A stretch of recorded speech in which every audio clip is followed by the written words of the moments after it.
fam! Welcome to my channel. For today's video fam, gagawa tayo ng halaman for cats.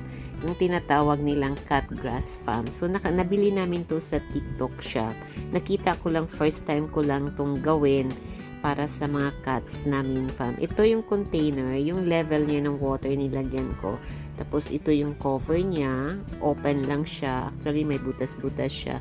So yung seeds ng cat grass, bali isoak mo lang siya sa water para siguro lumambot. Siguro nasa 10 to 15 minutes mo siyang ilagay.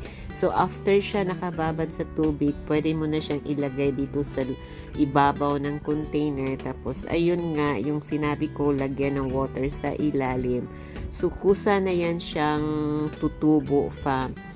Tapos kinabukasan, palitan mo ng tubig yung container, tapos basain mo na yung seeds ulit sa ibabaw, parang diligan siya fam, hanggang unti-unti siyang mag-open. Oo, mag-open. Tapos ayun, tutubo na siya. Bali 3 containers yung nabili ko sa TikTok kasi since marami kaming cats. So, tapos 3 yung sa isang container, each container fam may kasama na siyang 3 packs na seeds. Tapos nag-extra din kami ng 10 pack seeds para if ever na maubos nila, meron kaming itatanim ulit. So, first time ko tong gawin fam, since yung cat namin is indoor, tapos wala kaming mga halaman sa loob ng bahay, bawal sila lumabas at hindi sila nakakalabas, kaya ito yung ginawa namin fam, maglagay kami ng halaman. Nakakatulong to sa kanila fam, lalo na yun sa mga tinatawag yung fur ball ba, yung after nilang naglilinis. So, ito yun, kinakain nila. Ayan pa. Ay, nagliparan, busing.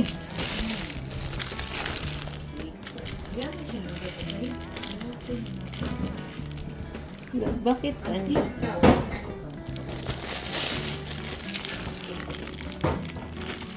Hindi ko alam kung ilang days siya, pero mabilis lang daw ito patubuin eh. Parang munggo lang na pag itanim mo sa koto na basa, tumubo na agad yung munggo. Ganon yata din siya. Not sure. Ayan na siya fam. So ito, ayan, parang munggo siyang nag-open na lang siya unti-unti. Ayan. So yan na yan siya. So nakalagay lang siya sa room ko. Ayan. So, every morning, every gising ko, dinidiligan ko siya, pinapalitan ko ng tubig, tapos dinidiligan hanggang sa bumubuka na yung seeds niya. So, ayan na siya fam. So, ito na yung second day ng pagtatanim ko. Ayan, second day na yan. So, parang may mga buhok-buhok na siyang tumubo. Actually, excited ako. Pero kailangan din pala siyang ilagay sa labas para itapat mo siya sa sunlight kasi kailangan din nila ng sunlight. So, ayan na fam. So, second day niya. Tapos, ito na yung third day niya. Ayan. Medyo mahaba-haba na. Hinintay ko lang talaga siya yung tumubo siya lahat. Kasi maganda na siya tignan fam eh. Pag na full na yung mismo yung container niya. Pwede din kayong magtanim nito sa anong tawag nun fam? Sa misitera ba yun? Anong tawag niyan? Pot. Pwede din kayo magtanim sa pot.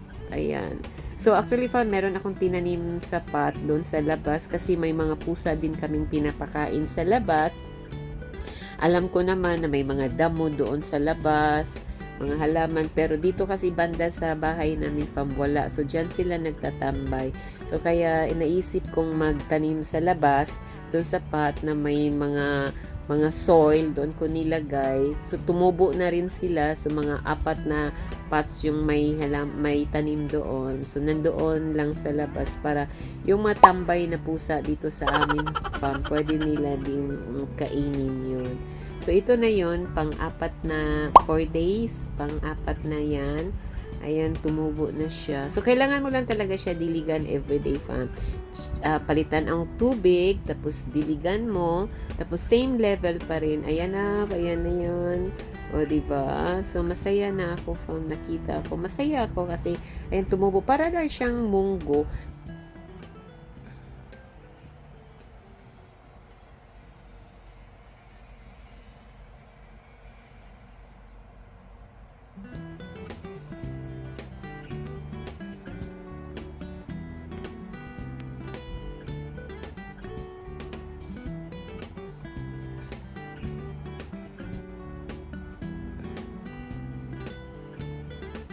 So, yun yung pang 4 days siya. Ayan. Ayan siya, fam. Ganyan ang itsura niya. O, so, yung tubig, tinatapon ko yung tubig. Pero hindi ko nilagay yung water dyan directly sa ilalim. Dito ko dinaan sa ibabaw. Parang dilig siya hanggang doon pumunta sa ilalim. So, ayan. Unti-unti na siyang tumubo. O, naglabasan na yung mga ugat-ugat niya. O, ayan. So, 3. Nakakatuwa siya, fam. So, actually, pumapasok na yung mga cats dito sa loob ng room ko. Pero, si Mingo lang talaga ang mahilig. Kaya, dinadakmaan na niya to. Kasi gustong-gusto na niyang kumain. Mahilig kasi sila sa, fam, sa grass. Mahilig sila sa down. Pag may mga nilagay kaming mga bulaklak flower vase dito sa table namin, wala, inaakyatan na yan ni Mingo. Ayan, nilabas ko na siya, fam. Para magamit na nila, fam. Ayan, tuwang-tuwa na si Mingo. Si Mingo yung pinakaunang kumain nito, fam. Pati si Koy Dapia, habang nandito siya sa kwarto, fam, itong halaman na to, hindi pinapakialaman ni Koy Dapia. Siguro, alam niya na pinapatubo ko pa siya. So, nung nilabas ko na siya, ayun, doon na siya nag-start kumain ng grass na ito. So, ang tawag nito, fam, cat grass. So, ayun, check nyo na lang, fam, search nyo lang kung anong benefits nito para sa mga cats. At pwede nyo na rin kayong bumili doon sa TikTok shop, fam. Okay, bye! Hi, fam!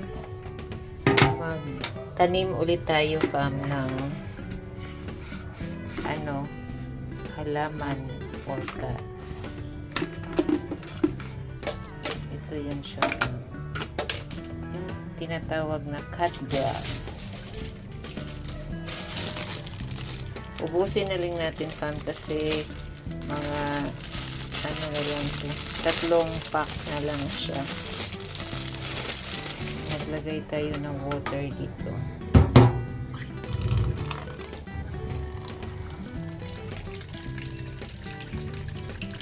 Ay no, pwede lang hindi siya lagyan ng water, fam. Hindi ko na lang siya lagyan. Ibabad. Kasi babasain ko yung mga seeds. Ayan. Taglit lang pa, ha. So, ito na yung seeds. Ilagay na natin siya.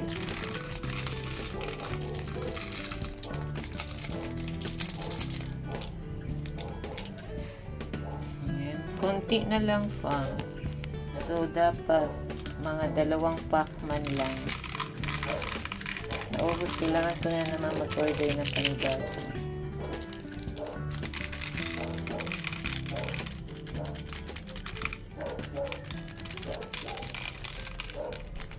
Para lang siyang munggo. Cat grass. Safe to sa mga cats nyo, fam. Lalo na pag yung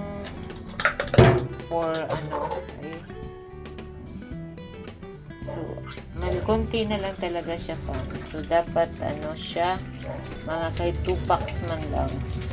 Basain natin siya para mababad. Tapos, ibabad natin lang. Kumbaga, fam, didiligan natin siya para bumuka yung seeds niya. Tapos, unti-unti na siyang tumubo. So, dito lang natin ilagay sa malapit lang sa sink. So, siguro mga 3 to 4 days, tubo na to siya, fam. So, ayan. Kunti na lang talaga siya. So, kalat-kalat to, fam. Hindi to buo. Ayan. Diyan natin siya ilagay. Kasi may sunlight dyan. Banda. Kasi parang kailangan na naman ni turkey to. Ayan. Diyan. Ay! Natapon ang tubig. Diyan siya pa.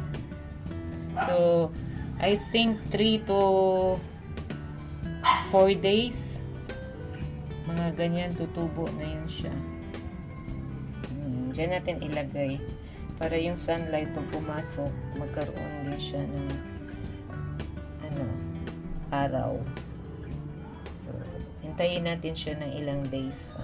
So, yun sinabi ko, mga 2 to 3 days siya. Fam, update dito sa cut grass. So, tumubo na siya, fam. Ayan na yung tubo niya. So, yung sinabi ko, fam, na kunti na lang yung seeds ko. So, yan na lang. Ayan, fam. Para talaga siyang munggo. Maganda to para sa mga fur babies natin, fam. Lalo na yung tanggal ng fur ball, yung mga ganun, fam. So, nagtatanim ako nito pag sa tingin ko kailangan na nila ni turkey sa mga cats namin.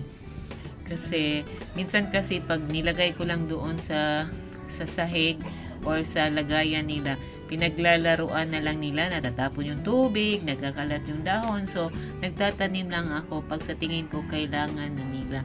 Kasi minsan pinaglalaruan na lang nila eh. So, yan lang ang update ko, fam. Tumubo na sila. Ayan, fam. Ito, fam, buto to ng langka. So, nilagay lang yata dyan na sister ko. Okay, fam?